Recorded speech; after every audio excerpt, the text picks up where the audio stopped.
he's designed to literally require arcane knowledge. Welcome into another episode of the WINANDIN podcast. This is episode 37. As you can tell, I'm not Eric. Usually Eric's hosting, doing all the jazz. I'm Gabe. You probably know me as well. And we do have an awesome person joining me today. This is going to be Brynn Nebor. You've probably seen her from the Banished Zone and all that exciting things. How are we doing today, my friend? I'm good. How are you, Gabe? Oh, it's a great day. It's Monday, so we're just getting rolling, and I think Everyone's it's been a great favorite week. day. Right? Well, see, the things about Monday is there's a lot of potential because the start of a new week. There's a lot of things you can get done. It's good. Yeah, Hopefully. you can look at it like that. That it's Yeah, every day is a new day. Every very week's a new true. week. Yeah. So sadly, Eric won't be joining us today. It's just the way it runs some days, but that's right. We wish the best for our buddy. But there was some really exciting things that have happened over this last week. I'm sure most of you are already aware about it, but Bright Lights pre-release has commenced. It has happened. It is finished. I'm super excited about it. How about for yourself, Brynn? Like, did you get to attend any? Like, tell us the highlights. Yeah, I was busy some of the days, but I got to go to two. Ooh, okay. I went to two in a row. On Saturday, I went to a local game store called Silk Road in Manhattan, and we played there. And then I immediately got in my friend's car and um, went to Action City, where I usually mostly play my armories on Tuesday. And then we played another one there. Um, at the first one, I played Teklavison, um, and I think I might have won one. I think I won 1-2, and then at Action City, I played Max, and I went 2-2. Hey, So that's pretty good. not so bad. Chris I opened an mean, adaptive plating that's rainbow cool. foil, and that was fun. Uh, Nice. I got a cold foil Evo, the one of the majestic ones. Oh, hey, that's Um, good. yeah, I think the chest. So it was a fun time. It was really interesting. I feel like the sealed was more confusing than outsiders. I really liked outsiders. Um, but I feel like outsiders was more obvious who you're gonna be by your pool. Like you were like, oh, this is very clearly a Katsu pool, or you didn't really have much choice. This was like I was sort of like, what does anybody want? I don't know, how many items do I want for dash? How many, like, exactly what do I want? How do I know I'm max was a very difficult thing I was trying to figure out. But it was a lot of fun. Hey, that's What about great. you? Yeah, no, I had one that I was able to attend. Sadly, I live in an area that's like pretty remote. There's not a whole lot of like stores that run the event. So I have one in Oh, my town damn. that yeah, it's a bummer. It is what it is. But I was able to attend one, so I'm just grateful for that. Yeah, We that's played the great. one. It was really, it was really funny. Everyone played Max Nitro.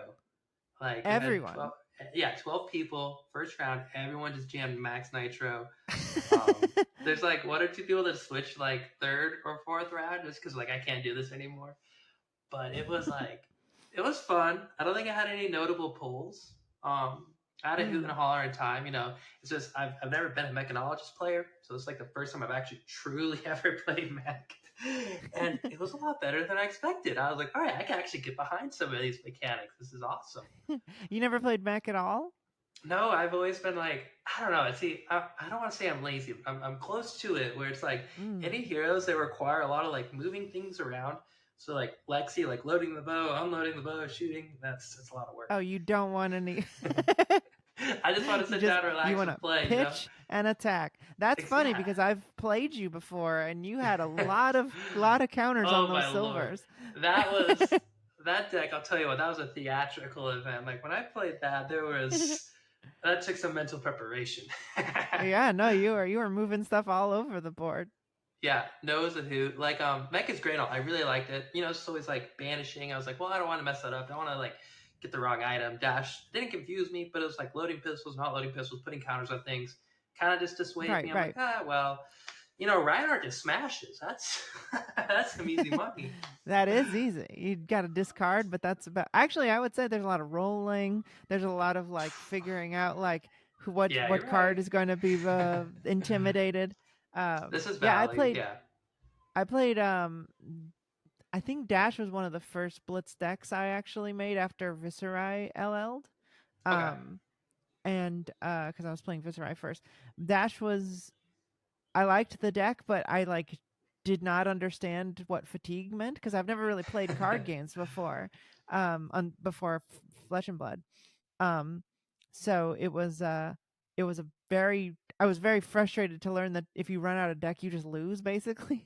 And I played an Oldham in Blitz and was like, oh wait, we've only done like 6 turns, and now I have no deck. And that was very sad. So I had to learn how to figure that out. But I liked Dash when I was playing her. Score. Yeah, definitely running into the fatigue can be a little awkward when it's your first time. I remember being in that boat. They're just like, I'm like, oh, I got a big turn. I'm gonna attack. They're gonna take some damage, no big deal. And they block every time, and you're just like, holy cow, I don't got a deck. I've been there. Been there more Yeah. than I would like to admit. Um, Well, Bright Light sealed. I think every single game went to almost no deck or both players not having a deck. Um, and it doesn't feel like it's from fatigue exactly. It feels like it's just like like you all boost, like everyone's boosting, everyone's scrapping, and then it's just like, oh, it's all in my banish zone or my graveyard, and there's a big little hole in there where the deck should be.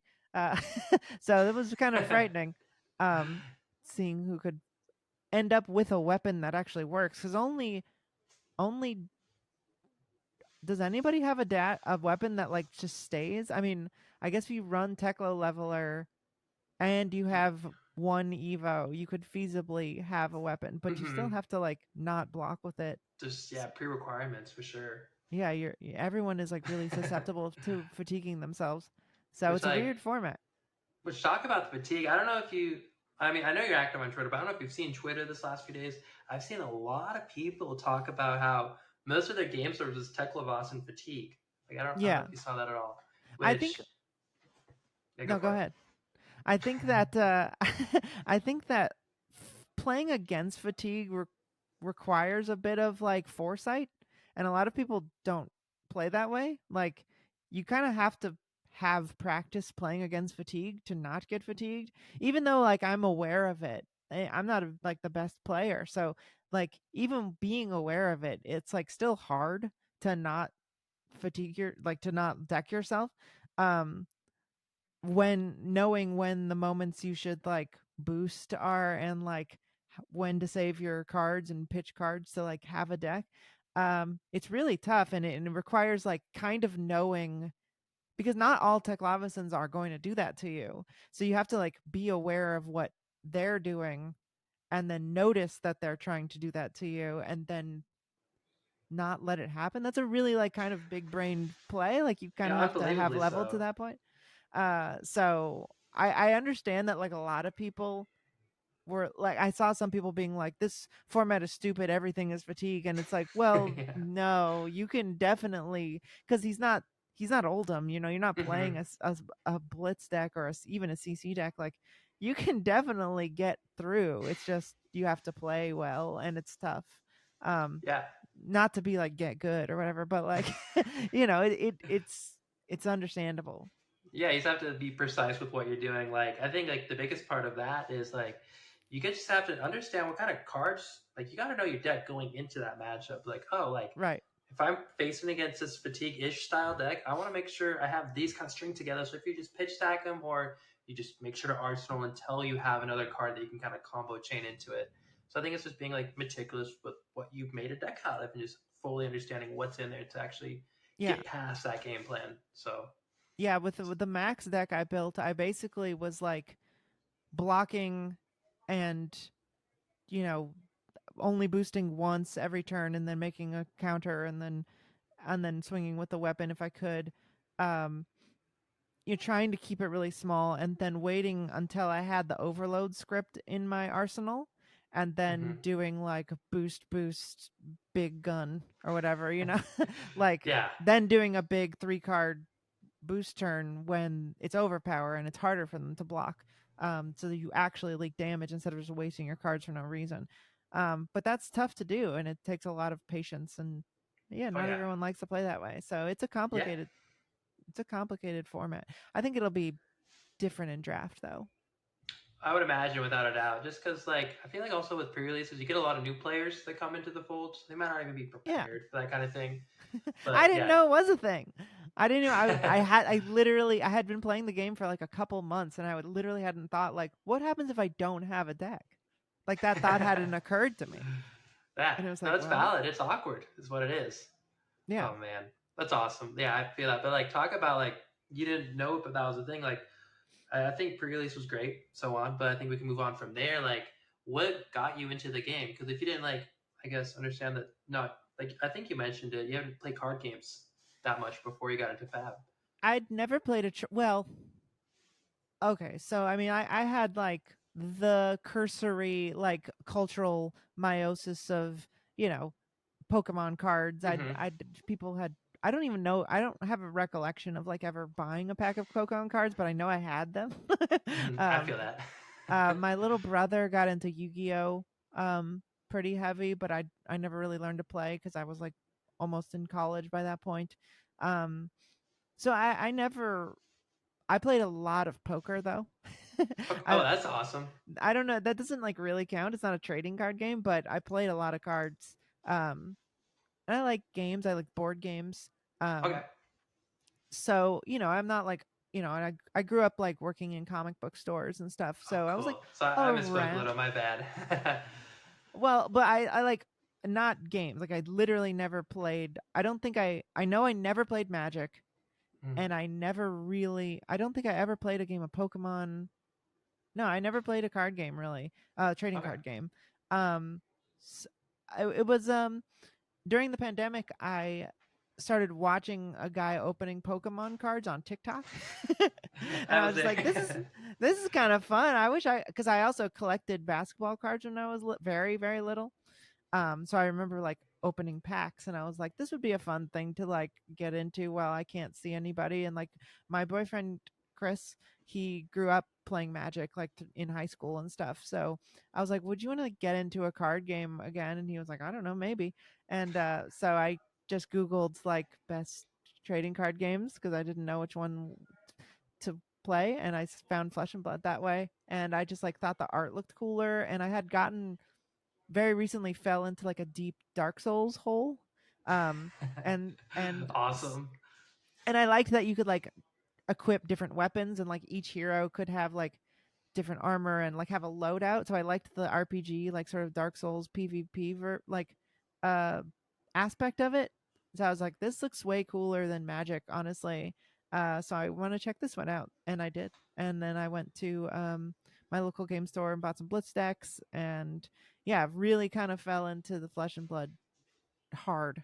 Um, That's awesome. it was just such a great game, and Chris really fell in love with it. He's like a big like Slay the Spire player. So he plays only on Ascension 20 and just like goes crazy. So he sort of like helped me learn the rules and figure it all out. And yeah, so I ever since that was right before Everfest came out. Oh, awesome. Hmm. Yeah, that's when I like started. So I knew about the game before that, but that's like when I like literally like that same time frame. I remember it was like a month or two before Everfest came out. Me and my couple buddies were like, all right, we're just like playing this playlist. Like we're going to physically play it. So Yeah. I think we probably same time then. That's exciting. Wow. But were you playing card games before? Yeah, so I played Magic like oh man forever like since like 2008 I think I was playing Magic like pretty heavily. Oh, okay. I mean not like heavily from like 2008 to like 2014 because I'm in middle school and high school and whatever. But Okay. when I graduated I was going to Grand Prix and having fun with it, and then me and my one buddy like saw the game. We're like, oh, we talked about it a little bit, and then he picked it up. That was Eric. He picked up Oh. some Blitz decks, and we went over to his house, tried them out. We thought it was great, and then he moved, started playing the game down in Dallas, and he was doing really well. It's like this is it, this is awesome. So I'm like, all right, consider me sold. So I just jumped in it, head over heels for it, and it's been awesome. That's awesome. What were your first Blitz decks you picked up? Um I remember wanting to play Levia, but they didn't have Levia at the store. Um and so I bought Briar and Bolton, Prism, and Oldham, I think. Nice, dude, a nice Um suite of all of them. That's good. yeah. So I bought those 4, and then we tried them against each other. I remember the very first game I ever played was Prism against Bolton, I think. And I just like had no idea what I was like. This deck doesn't make any sense. I don't know what this does. What you make? You pay all this money to make one thing, and it blocks one, and it just gets destroyed. I like could not wrap my head around it. And then I tried Briar, and I was like, "Oh, this game's awesome." Yeah. You just go I attack, attack, agree. attack, attack. Like, oh, easy mode. Yes. That's what I need. I think it was also like before the errata. Oh my, that was so Uh, awesome when you got to do all that. So like I was like, wait, I just get to block with one card for like 4, and then or 5 or 6, Mm-hmm. depending, and then you just like then you do your turn. It just felt unbeatable. Um, but then I remember we played a couple like Briar Oldham games, and that felt like really fun because Oldham's still hard even with the stupid like little precon blitz decks. Uh, I so agree. it's it was a very cool intro. With those characters were just so overpowered at the time, and so it was fun to just be like doing fun, like powerful stuff. Right. But yeah, the first deck I really built was Viscerai. Oh, cool. Was that so if it was during that time, did you have like Bloodcheese Scalata and all the good Yeah, stuff? yeah, yeah. I was just like, I guess I like combos. I'm just like a big Mm-hmm. combo person. So yeah, my main guy is Kano Oh, all right. I because love that. he's So it's, I guess out of all the heroes, like I was gonna ask this at the end, but if we're right here talking about your main guy is Kano, oh is sorry. Kano your favorite hero? Oh, you don't need to apologize. You didn't see this coming. Yeah, Kano's my favorite. I think Kano's my favorite hero. He's a guy who like he's probably my one of my least favorite like aesthetically, like all the fire Mm-hmm. and his like stupid DreamWorks face, and he just seems like a really shitty guy. But I kind of like I kind of have learned to really enjoy him, like how much of an annoying asshole he seems like, because that's kind of how he plays. Just like Yeah. a really sneaky, snivelly piece of shit who's like a weakling, and then just like, but has all this weird arcane knowledge of the game and of the spells and stuff. And I just think the flavor is so good that you like. He's a hero that like I would say 90% of people who play this game like don't actually know how he works. Yeah. I remember the first time playing against him. I was arcane berry. I was like, yeah, maybe he'll bring one in. I don't know. Just hosed. Yeah, because he's designed to literally require arcane knowledge. Like you have to read the real rules Mm-hmm. and like understand priority and where the resolution steps are to like actually squeeze power out of him. And holding priority and stuff, and so it feels very powerful the more you learn, and I really loved that concept. So I the one of the few armories I've won has been with Kano. And That's awesome. whenever he's like at all viable, that's like the deck I'm playing. I Is feel a that in the kinship. CC and Blitz? So just both formats, like just doubling down. Yeah. Good. Oh, that's awesome. If it's possible to play Kano and it's not like a stupid idea. I mean, Mm-hmm. even sometimes it is a stupid idea. I still want to play. I still like That's fun. that's a deck like I can continually keep. I have an Eye of Ophidia, and it's for Kano. Yes. Oh man, I love that. Well, it just like makes your brain work. Like I play Kano here and there. Like I'm definitely nearly not as like skilled as you do with arcane knowledge and so on. So I don't know. I just play Anybody when I can want play to it. goof around because I think it's fun. It's the idea of it, but it's like a math game. It's like you're playing almost Yeah. chess with your own deck, trying to just stack it the way it should be and wait until you can physically can't. Yeah. Yeah, it's a real test of skill and like rules knowledge. Mm-hmm. He's like kind of playing on hard mode, which is so funny because because of the way he's designed. If you do win, like people are like, "Oh, this is just a broken deck." Like Yeah. this is just completely cracked, and you're playing on easy mode, and you're just like, "Oh my god, I can't believe I won!" But then Well, you it's get like to be like, "Haha." Cater fatigue is a thing. Like if you play 8 rounds in a day, your brain is cooking. It's on fire. Like that's just I've had a friend do Absolutely. that. we'll be at the end of a tournament. And he's like, dude, I just can't think. I don't even know what I'm gonna eat. I'm done, tapped out. I've done too many sequential equations today. I'm going to lie down. Oh man, Yeah, that's too much fun. I've never actually. I don't think I've ever actually brought him to a real tournament. I've been to quite a few of like the Callings and Battle Hardens, and been to 2 pro tours. Not playing in the pro tour because I'm not very good, but I don't think I've ever actually brought him to one of those. I'm not very confident in my Kano abilities, but I do like playing him the most.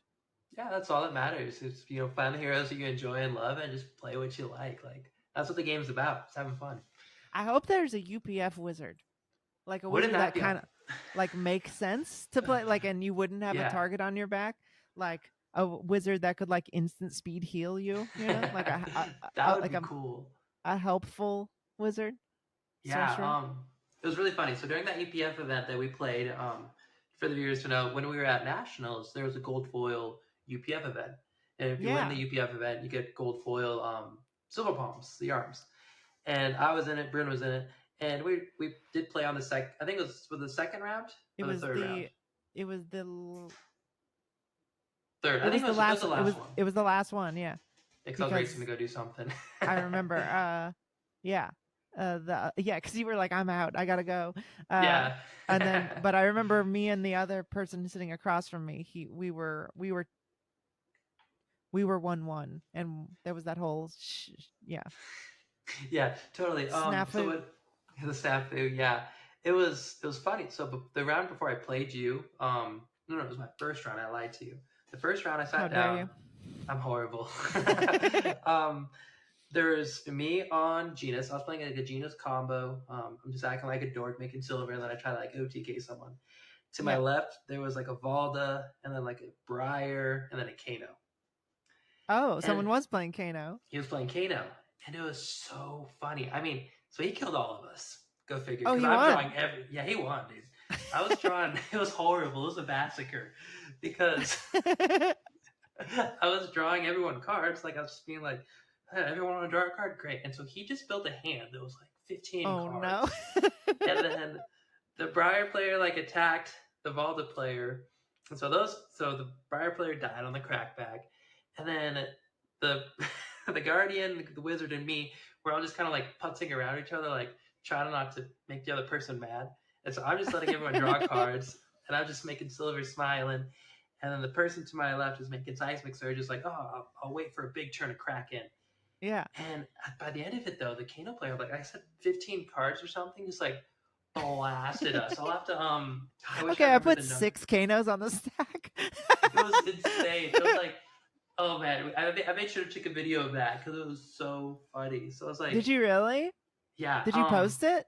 I did. It's under the national vlog that we did. So we did a vlog for the nationals. I'll add a clip into the podcast. Oh, great. Now, since we talked about it. Definitely do. It was so funny. And I just remember I was like, wow, Kano's kind of good. That's insane. Kano's great. And I probably had no AB because that's just something I would do. Yeah. Like maybe 1. You're like, whatever. I'm not blocking. Who's gonna hit me? I'm an old man. I'm just making silver, dude. Like, come on, now we're having fun. Oh man, and UPF is such a fun tournament. Like, it's a style of play. I feel like I'm slowly becoming more and more like a champion or an evangelist for UPF, because I played the first time I ever played UPF at all was in the James White tournament at Baltimore, right? That was Baltimore. Yeah, Baltimore PT3. And I just like did some cursory like browsing of decks on Fabrary, and I basically brought that Yoji deck that I was playing. And it was funny because at that tournament the judges did not have a time limit, so there was no like highest life wins. It was just like, just go until everyone dies.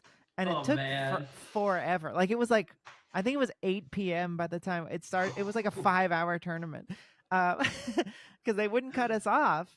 I think just because they felt like it was unfair to like do the highest life wins thing. Totally. Which I do agree. Like I didn't even know that at the second tournament that was a thing that they would do. Yeah. Because Yoji is just like so good. Yeah, I'm always ending the game at 40 life. it feels good. Yeah, oh, I love it. But yeah, that was the very first time, and I just had such a great time. I won my first pod, and then I lost the next two. But James White was there, and someone was playing Rudy, and it was Yeah. like, it was so crazy. Uh, it was like, there is enough um competition, and like people are actually trying, but there's enough silliness that even if you lose, it's like you still have a great time. Um, and I was just like, it hooked me so bad. Like I was like, I can't wait to go to Las Vegas and play UPF again. Um, and then I That's like awesome. worked even harder on my Yoji deck, and that's why I was kind of bummed that the snafu with the gem happened. But Totally. That it was, oh was well. awkward. Was what it was though.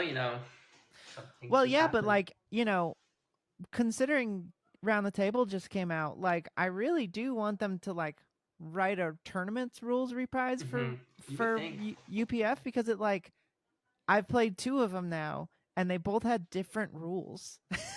Like like that's weird, and I feel like you got to agree, can I target someone else's card even if they're diagonal, if it's reinforced the line or not?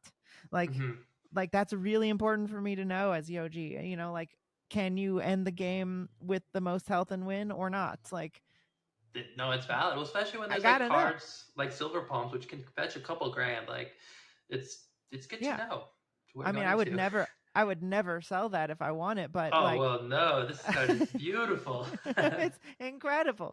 But Oh. I definitely, when a gold foil's on the line, like I gotta know the rules. Hmm. Um, and they got to be, I want them to be I'm a level 1 Clairvoyant. judge, which I've never really done any judging, but I like passed the test. So I do care about that stuff. I care, like with Kano, like I care about it. Which is important. It's you're spending your money, you're putting your time and effort into it. You should just have a good clairvoyancy of the game and what's Yeah. going on. Yeah. Golly, yeah, no, that UPF event was so fun. That was my first time actually ever playing UPF and actually like a sanctioned, like official tournament type of beat. Oh Um, yeah. didn't even know Oh, what but the deck did. I didn't even know my deck list. It it was just wasn't your deck. Eric's. It was Eric's. We made like a deck tech a few days prior for like just decks you can do for the tournament.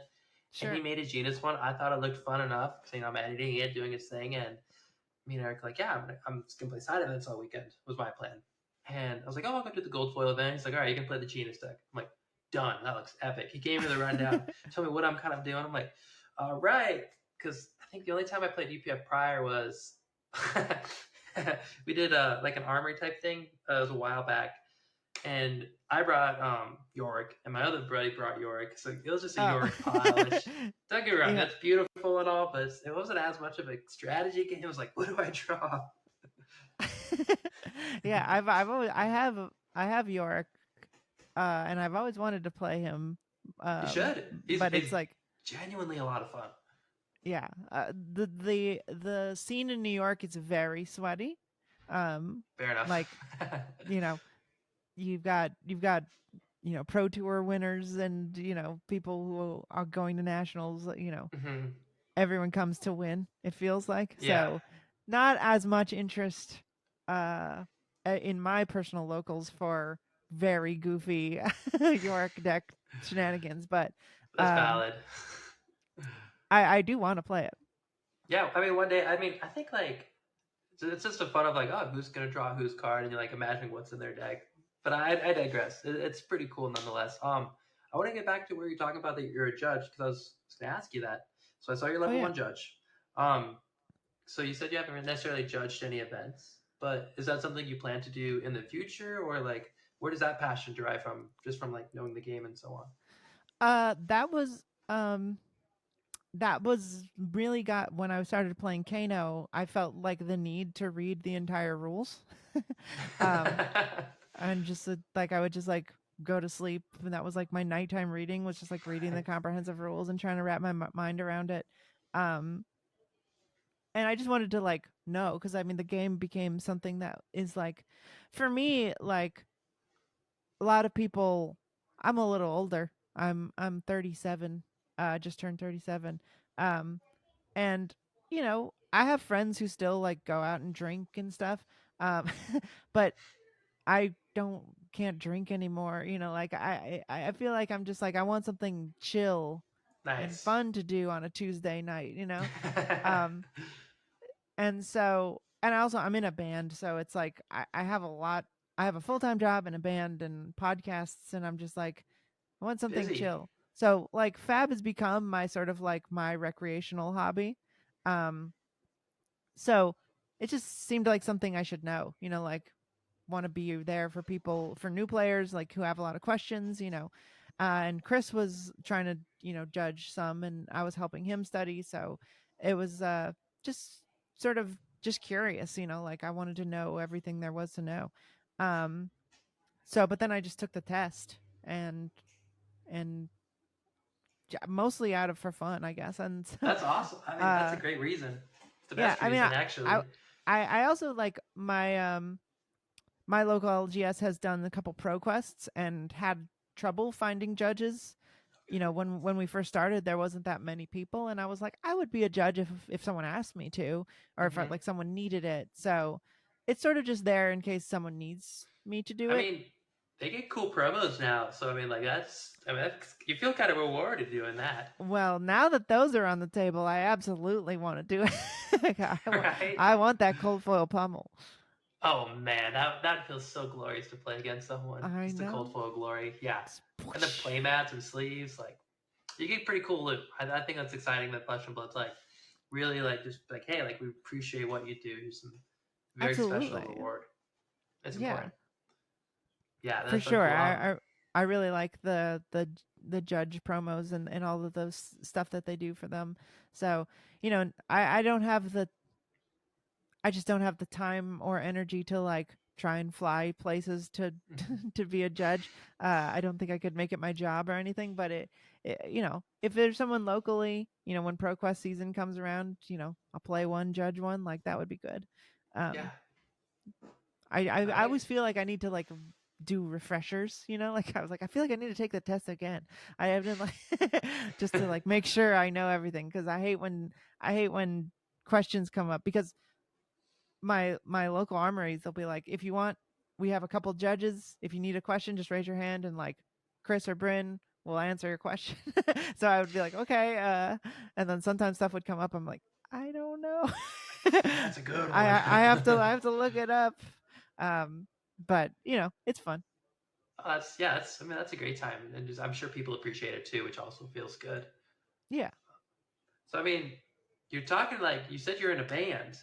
I mean, I I am remember in a talking band. to you a little about that when we were at the UPF, but like, do you care to tell us all about that? Because that's really exciting. I don't know if anyone watching this cares about my band, but yeah, I'm in a band called Stay Inside.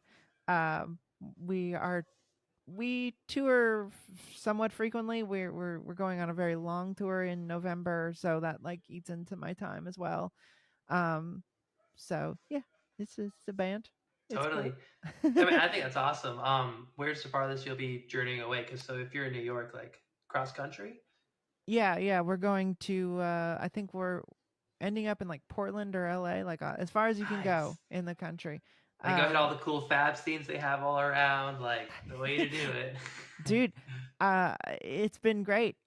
It's been having Fab on tour is awesome. Like just like bringing a couple decks, and like the other bands are bored in the van, or like at the show, because you get there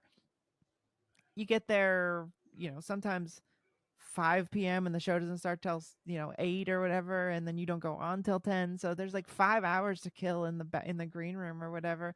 And it's sort of just like, you want to play a game, and like some people have been really interested in. And then also sometimes, one thing that's really cool, I've never been a big traveler, um mostly because I don't really know what to do in other places. Like I guess I'll see what kind of food they have. I don't like it's Valid. especially in America, it's like I don't know, it's tough to find that stuff out. So it's been great to have Fab and like go to a different city and be like, okay, card game store, and then just like go see the scene there. And sometimes there will be armories that I am able to attend in like completely random places. Um, I was just in Berlin earlier this year, Oh, cool. um, for work, and went to a road to Nats there. Um, and I just like just did some outsiders draft and top aided, and it was a great time. And they were really nice. Score. Yeah. That's so cool. Oh man, I like that idea a lot. Yeah, just like go to different places. If you have a day off, and you don't know what to do, go to a game store, see if they have an event going on. And it's Totally. super cool. So I do tour with a deck and a mat, and anyone will play me. If you show up to a Stay Inside show, and you come up early enough, there's a good chance I will play you. Oh god, like that's a so like cool. like a Pokemon gym. Oh god, I love that event. Like, oh, that's perfect. That's so perfect. So you do music, you do all that awesome like audio stuff, and then like I Yeah. remember on your intro to your channel, you talk about you've done podcasting before. Yeah. So tell me about your podcasting. Like, what inspired you to first start podcasting in general, and then translate that into Flesh and Blood? Oh well. Big question, I It was know. I'm like horrible. 20. It was like 8 years ago. I feel like I've always been a very sort of far left political person. Um, sorry if that bothers anybody. Uh, but you asked. So around 2015, 2016, like just felt like there was a lot to say, and wanted we were doing a lot of me and my friend were doing a lot of like just like jokes, like online like Facebook meme groups, and tweeting a lot about politics in a joking way or whatever. And so we were like, what if we started a podcast, and started a podcast, and we that kind of went really well for us. And started making enough money that it was worth doing for a long time. So we did that podcast. We still do that podcast. And then I met a ton of people, a bunch of comedians, a bunch of friends, a bunch of nerds, that way. And from there, started another podcast with one of them called Generation Lost. That's about movies. It's just a Cool. movie show. I went to film school. I have a lot of like movie opinions. I was a Nice. and so I have a movie show as well. Um, and then yeah, when I mean Chris is on the politics comedy show, and when we started getting into Fab, it just sort of felt natural to talk about it.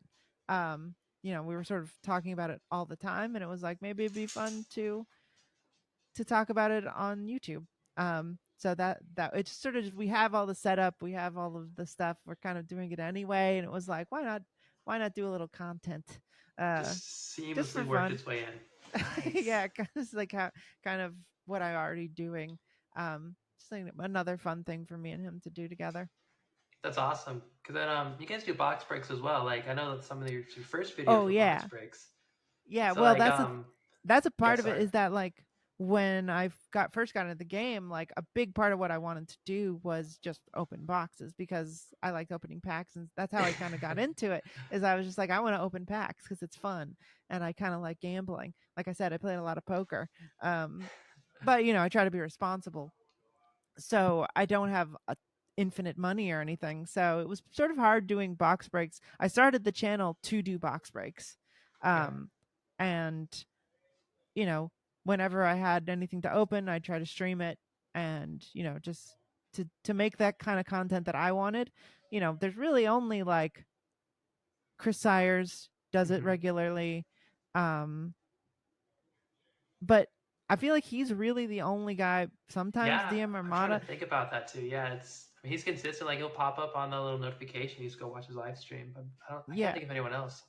I mean, Flukenbach does it, but he kind of is not really interested in making it a show. He's not like, and we're gonna do something fun. Like he doesn't have the booms, he doesn't have the The boom. Oh. he goes really fast and is sort of just like opening because it's his job, and then that's Mhm. fine. No, love the guy, but as content, it's not really what I wanted to see. I like the sort of slower, more making it a show. So I was like, Well, it's like why it. I would like to make that kind of stuff. So I was trying to do that. But being a small channel, having nobody was watching really. Um, so I guess a big reason for the podcast was to get a group of people who would maybe want to see some box openings too. But honestly, it's been mostly people just want to hear me talk about it. I Which guess is great. that's fine too. Oh man, I love that. So how often do you guys make a podcast then? Like, cause I So see them pop up here and there. But do you have a schedule, or is it just when news comes out and you go for it?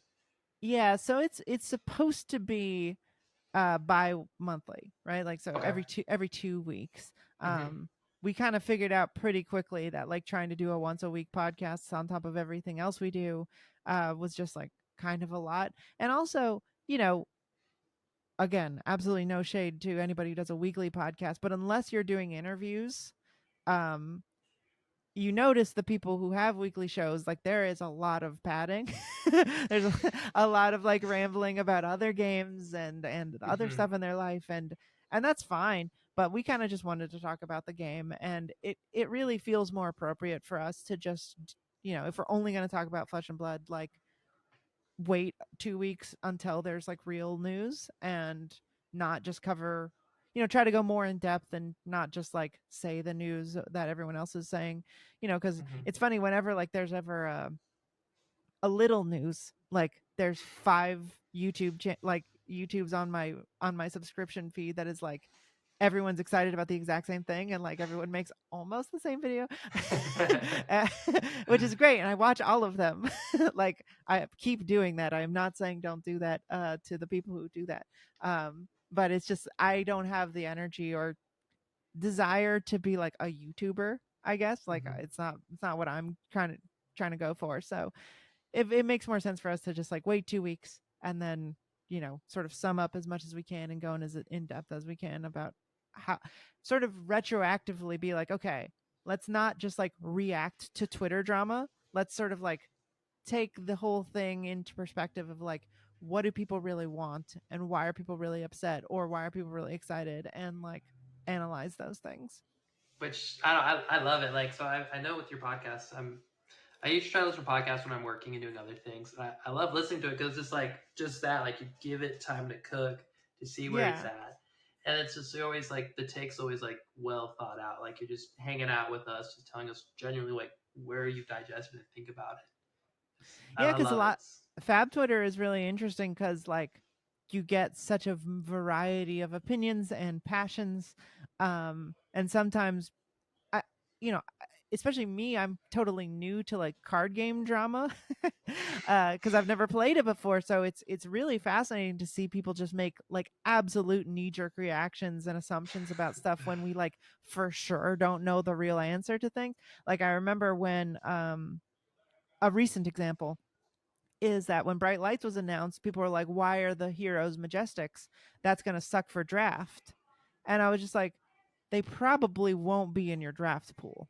Like, Flesh and Blood has a pretty good history of like making good draft sets and thinking about things, and they probably wouldn't put a card that you literally can't use to just get passed around and then just like be a dead card. So they'll probably be in the token slot even though they're M's. And like people were just arguing all day about it. And it's like, that's not really useful. They're just posting to post. And then we find out, obviously, that it's in the token slot, of course, because why would they be anywhere else? Even though they're majestic. And then but there is more interesting conversations to be had about like people don't want to buy tokens, like, Hmm. and so is that valuable, or is that interesting to just like mention, like, is that an interesting decision that LSS made? So like once the sort of smoke clears and there is like definitive answers things, then we sort of try to be like, well, now let's criticize or compliment the game and the decisions they made, instead of sort of just making knee jerk assumptions. But I mean, that's how the internet is, and that's fun too. I I You're like right. Snap. It's so fast paced. I like Snap posting my opinions. It's fun. Yeah, no, some days it's a hoot. I'll tell you what. And then like an hour later, you're like, oh god. That was wrong. I've done that a few times. Sure. No shade. It's It's part of the fun. internet. Yeah. No, I totally can't argue that. So you do the podcast, you do box breaks here and there. Do you have any like other? So like you said, you don't want to necessarily just you don't have the want to be just a YouTuber. Do you have any other like aspirations for the course of the channel for you guys? Like anything like Um. viewers could know? They're like, ooh, we're excited, anticipating that. I hesitate to mention it because That's valid. we started a little series um a while back, um and then did maybe 3 episodes of it and did not finish it. Um and the idea, and I still want to do this, but it's just a thing about like time. And I'm sure if I say I'm sure someone will do this. I'm surprised really no one has. But I've been wanting to do, we like I said, we did some of it, was just us reading the lore book. Um there are a couple people who have just like straight up read it, like they're reading you a bedtime story. But the way we were doing it was like sort of reading it like a historical text and sort of bringing a like material analysis to it, like a sort of like socio-political, as though it was real, and be like, okay, well, like, is Solana doing imperialism by entering the Savage Lands? Is like the revolution going on in Volcor like a color uprising? Is it a, like, is it something that is, the people's, what is their grievances with the emperor, like trying to Mhm. read into like what is the actual story that we're talking about here. And there's so much, they've done so much work to like, you know like James White has even sort of hinted at it, being like, I don't know if Chain's actually the bad guy here, like, and it's like, why does he think that, because he's literally like a goth, slick backed hair, villain, but like, what is Soul? Is Soul a god, or Right. is it an Aesir? Is it a villain? Is it a world ending demon that just looks pretty? Um, and so we had that idea to like read the lore book and read all the lore stories and sort of analyze it about like what actually is happening and whose side are you as the player and viewer supposed to be on or not, or have they made any, like, obviously they haven't made any like firm, like, we think these are the good guys. That's what I like about the story so far, is that there doesn't seem to be like a clear Mhm. winner or answer there. Like, we don't know enough, but like, especially with metrics, like metrics is such a crazy, like, we've got Max, this like very specifically like a riff on a teenage anarchist who's just like, we're gonna smash the system. And then you have like the techno liberal Teklovasan, who's like literally a shadow demon at the end. He turns into a robot, Mhm. that's Shadow Guy. So there's quite a lot of political implications to the game so far. And so I thought it'd be interesting to talk about it on that level, more frequently. But we have a couple of episodes of that in the can, but I think I want to redo them because and make it a more, because we were sort of literally reading the lore book out loud and then interrupting ourselves, and we did 4 episodes. I think we did like 5 pages. And they're like an hour long. So I Mhm. don't know how that seems. I think rewatching them, they were maybe a little boring. So I kind of want to like do more overview of them and sort of explaining them without like reading every single line. I love But that. maybe that'll happen sometime. No, I think that'd be so cool. Like there's like just like that, just like talking about the lore and going into like you said, your views of what you think is actually going down. Yeah, No, I that's mean, cool. start a very fiery comment section. This is true. Good interaction. Good interaction. Yeah, good. It's engagement, baby. Oh man. Oh, that's so awesome. That's. No, I think everything you guys have going on is awesome. I love it. the podcast. Yeah, I've looked at a couple of the old box breaks before because just curiosity, and they're awesome. I think one thing I think it was, man, it might have been your first podcast. You had a, what do you call them? It's like the knight in armor. It's like from like the Oh yeah, medium with yeah. the dude with the sword. Yeah, the I suit love the that. suit of armor. That we Yeah. were we had been gifted a vacation by my friend.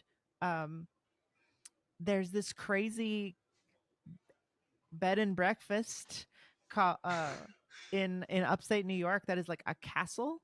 And it's like made of stone. It's like made by hand. It's like this crazy cool. incredible place. Like it's really beautiful. It's called Wings Castle.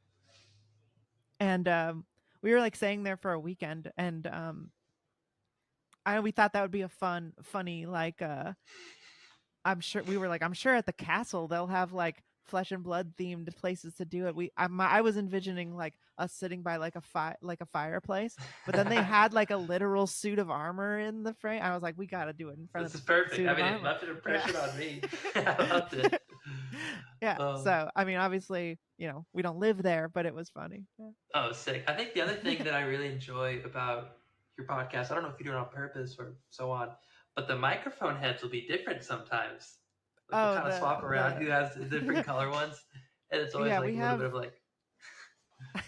Well, we have like this interface is 4, and then the one upstairs is 2 or 4. Okay. I think we have another 4. So we have we have the capability to do 4-person in-person podcasts, which we've had to do for some like guests. So we have like 4 microphones. We have like That's maybe awesome. 4 or 5. And then I have another one for the band that I carry around for touring. So we have a ton of microphones, and they all have different wind guards. We have them lying around everywhere. It just makes me, it's always just funny, like who has whose colors today, just swapping. It's just fun. Little Easter egg. Yeah. That's fun. For your podcast stuff, so I know you're probably very connected with the world of like sound technology since you're in a band, you do podcasts. What Sure. What kind of equipment do you use? If that's not a weird question. No, it's not weird. I personally use Focusrite Scarlett interface. Okay. This is a 18i8.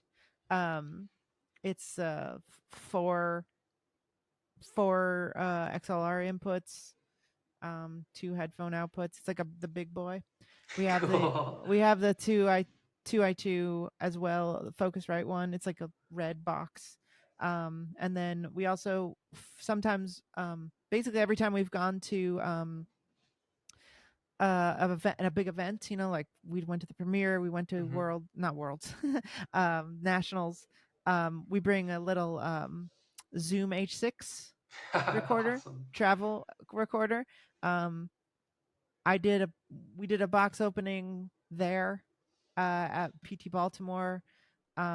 Every time I go, I'm like, I'm gonna do like interviews, and like I'm gonna do little something and record something, and I always get too tired or forget or whatever. So it's a long day. But I will do them one day. I'm excited for that. That'd be awesome. But yeah, we figured out how to do it with the phone and stuff. Actually, we have a little for nationals in Vegas. We had a like a camera rig, and I broke it like the day before we left from the plane.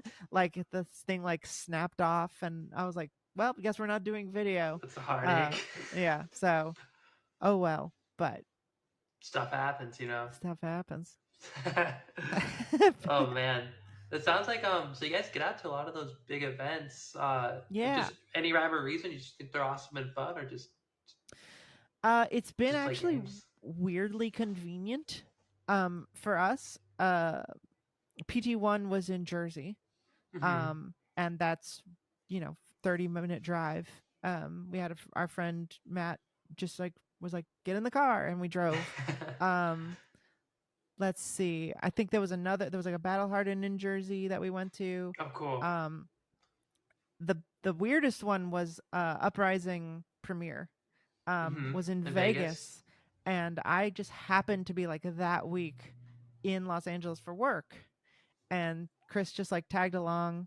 We we used the rental car. We drove to Vegas, and then we just went. Oh, that's Um, awesome. so that really worked out well. PT Baltimore, same friend was like, get in my car, and we drove. Uh, that's like only a 4-hour drive, so Oh, wow. I think 4 6 hours. It was like a little bit of a drive, but everybody from New York was getting a big Airbnb, and so we're like, we'll tag along. It's just a party. Um, so we went to PT Baltimore. Nationals was the big one that we actually had to plan for, and that was because Chris got into Nationals. He won a road to Oh, Nats, and congrats. so he was like real excited, and I was like, hey, if you want to play, we could do this like as a vacation. So I used like all my frequent flyer miles, and then we actually paid for our rooms with cards. Nice. We sold like a cold foil Azuri and something else from all the actually that was from the road to Nats. Because I top aided 2 times and had a cold foil Zuri and a cold foil Riptide. So yeah, so we paid for most of it with cards. That's so awesome. That's the way Yeah, it should be. yeah. But that was sort of like, let's do because we're really like, we're not homebodies, but we're like New York bodies. Like we kind of don't know why would you go anywhere? We live in New York. Um, so it was sort of like, well, let's take a vacation. We're not going to do any other vacations, so why not go to That's so Nats? awesome. That's like the best So kind of vacation. yeah, do something that we actually wanted to do. So Hmm. I don't think we'll be traveling that far regularly, but just like over the past couple of years, it's sort of just lined up. Um, and if anything's in the east, like if it's under an 8-hour drive, we have enough friends to like make it worth it and like make it not too Cool. expensive with like a big Airbnb and like a couple cars. So yeah, it's Score. Hey, that works I perfect. I love going to the big tournaments, like, and especially watching how good they've gotten. Like Yeah. that's been so fun because like PT1, no shade to it, but it was in a big concrete box, and like I don't even think they had like proper tablecloths or like, you know, um the numberings weren't like Okay. themed, like it was all just like Channel Fireball shit, and like it felt sort of slapped together, and they were a very new game, and just like PT Baltimore was incredible. Like they're slowly like making their own Disneyland vibes, like they like have like the big posters and the TVs Hmm. now, and like these like big like bridges you can stand over and watch the main games, and That's so cool. I've never seen the it's photos of great. that. It's like they're really taking it to a level that I mean I've never been to a Magic one, but I assume like getting to that level, and it's really cool to watch them sort of like the cute little like paper maps of the venue that are like Oh my, themed like that was like such a good touch. I know, like there are all these little touches that are like those, like when we like at PT1 it was just like not, there was nothing like Hmm. that. um and now you couldn't even like, you'd have to like stand over the railing to try and see the main event, and like it was like, yeah, I mean, it was fun. It was fun to play in the calling. It was fun to like be with around people, but it wasn't like it didn't feel as momentous as an event. And I heard the first World was, people had a lot of complaints about the venue there. There wasn't even It was like in a bathrooms, tent and outside. I was able to make it to that one. I was like, okay, valid. oh, you went to that one? Was it as Yeah, I rough was. as everyone was saying? I mean, like, I don't think it was like the worst, but like definitely like comparing it to other places and events I've been to, I was like, all right. I think like just the bathrooms was probably the hardest part because they're outside. It's kind of like harder to find. They're like these big porta potty things because it was just Yeah. like a big blue tent. It was kind of cold. Um, Gosh. I don't think it was bad, but it was just like It it's what they seemed were able like, to do. So I can't blame yeah. them. They No, still made yeah, a but it fire. but it seemed like they were disappointed, and they wanted their first Worlds to be a little more Hmm. impressive than that. And I think they're considering PT3 and also the nationals in America were, just head and shoulders above those things. Yeah. So I think they're doing a great job. No, they're killing it. They're definitely just the amount of effort they've been putting in is just very impressive. And it's like I think every event they just get better and better because they learn things, and they just move on from there. And I'm just Yeah, grateful for every event. So even like the events that might not be as glorious, still grateful that they're able just to have them and have that much of yeah. love and showing There's for it. there's there's still a great time, and all the people are really fun, and it's great Yeah, to get the people together, make it. and everyone likes it. Yeah, Yeah. exactly. I love the merchants, and the merchants are just like, even the merchants step it up, have like gotten Hmm. even better. Like the metal fab tokens guy is just like going crazy. The min max is always like stepping it up and making it even more fun. Magnolia, like they're Hmm. all just doing great jobs. Cosplay has gotten fucking crazy. The nationals Oh my cosplay was lord, insane. cosplay's insane. I would have never Yeah. imagined to be this like I don't want to use the word intense, but like this high quality, like it's No, like Comic Con. I remember when I went to, yeah, no, for sure. Like I remember the first like non-comic book convention I ever went to. Like I grew up going to comic book conventions, and like Hmm. I rarely saw cosplay this good. And like even I went to PAX East in like 2013, and like that was like getting closer. But I feel like the Flesh and Blood cosplayers are like next fucking level. It's so Agreed. crazy. It's so crazy. But yeah, so I think everybody, the passion for the game is like so high, and LSS is just only matching it. Like Yeah, it's great. it's It's great. truly just one of the greatest games there is. I'm stoked this is the game you chose when you're looking to pick a game Me into because too. it's I could turning have out so gone with good. Pokemon or some shit. Oh man, valid. Yeah, I can't argue that. Uh, Yeah. anything else that you think like people should know about you or your journey or just what makes you you and the content? Oh, I don't know. No, I'm just hanging out, having a good time. Be nice to people. Be nice Mhm. to new players. Don't underestimate new players. You were a new player not too long ago. Hear a lot of people always arguing in favor of an imaginary new player who literally doesn't understand anything. uh, be nice. You were just a new player. It's a tough game, but people want to play it because it's really Mhm. cool. So don't worry about them. Teach them and be patient.